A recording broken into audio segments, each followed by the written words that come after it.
ಬಾರೋ ಗುರು ರಾಘವೇಂದ್ರ. ಆರಾಧ್ಯದಲ್ಲಿ ಏನೋ ಹೇಳ್ತಾರೆ ಅಂದ್ರೆ ವರ್ಷಕ್ಕೊಂದ್ಸತಿ ರಾಯರು ಕಣ್ಬಿಟ್ಟು ನೋಡ್ತಾರೆ 3 ದಿನ ಅಂತ ಇರುತ್ತೆ. ಅದು ಇವತ್ತು ನಾಳೆ ನಾಡಿದ್ದು.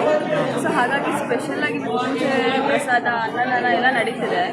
ಸೊ ಹಾಗಾಗಿ ನಾವು ನಿನ್ನೆ ಸಂಜೆನೆ ಬಂದು ದೇವಸ್ಥಾನದಲ್ಲಿ ಎಲ್ಲ ಸೇವೆ ಥರನೂ ಮಾಡಿ ಇಲ್ಲಿವರೆಗೂ ಮಾಡ್ಕೊಂಡು ಬಂದಿದ್ವಿ.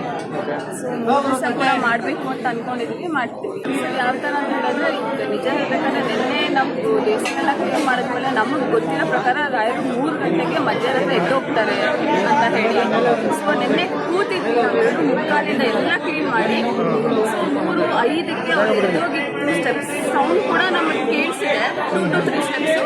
ಮತ್ತು ಅವ್ರ ತಲೆ ಮೇಲೆ ಹಾಕಿದಂಥ ಕನಕಾಂಬರ ಹೂ ಕೂಡ ಶೇಕ್ ಆಗಿದೆ. ಅಂದರೆ ಅವ್ರು ಎದ್ದೋಗುವಾಗ ಅದು ತಲೆ ಟಚ್ಚಾಗಿ ಶೇಕ್ ಆಗಿದೆ ಅಂತ ಹೇಳಿ. ಸೊ ಅದನ್ನು ಕೂಡ ನಾವು ನೆನೆ ಕಣ್ಣಾರೆ ನೋಡಿದ್ದೀವಿ. ಆ ಟೈಮಲ್ಲಿ ಏನು ಅನಿಸ್ತು ಮೇಡಮ್ ನಿಮಗೆ? ಅವಾಗ ಒಂಥರ ನಮ್ಗೆ ಖುಷಿನೂ ಆಯಿತು, ಭಯನೂ ಆಯಿತು. ಯಾಕಂದರೆ ಆ ಶಾಕು ಈಗಲೂ ಕೂಡ ನೆನೆಸ್ಕೊಂಡ್ರೆ ಒಂಥರ ಅನಿಸುತ್ತೆ.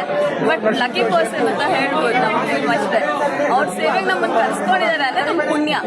ಸೇವೆ ಮಾಡ್ತಾ ಇರೋದು ಖುಷಿ ಕೊಟ್ಟಿದ್ದಾರೆ. ನಿಜ ಹೇಳ್ಬೇಕಾದ್ರೆ ನಿನ್ನೆಯಿಂದ ಇಲ್ಲಿವರೆಗೂ ಒಂದು ಸ್ವಲ್ಪನೂ ಫ್ರೀ ಇಲ್ದಂಗೆ ಮಾಡ್ತಿದ್ರು. ನಮಗೆ ಒಂದು ಸ್ವಲ್ಪ ಕೂಡ ಸ್ಟ್ರೆಸ್ ಅನ್ನಿಸ್ತಿಲ್ಲ, ಸುಸ್ತು ಅನ್ನಿಸ್ತಿಲ್ಲ, ನಿದ್ದೆ ಕೂಡ ಬರ್ತಿಲ್ಲ. ಆರಾಮಾಗಿ ಖುಷಿಯಾಗಿದ್ದೀವಿ ಅಂದರೆ ಎಲ್ಲ ದೇವರ ಆಶೀರ್ವಾದ. Thank you.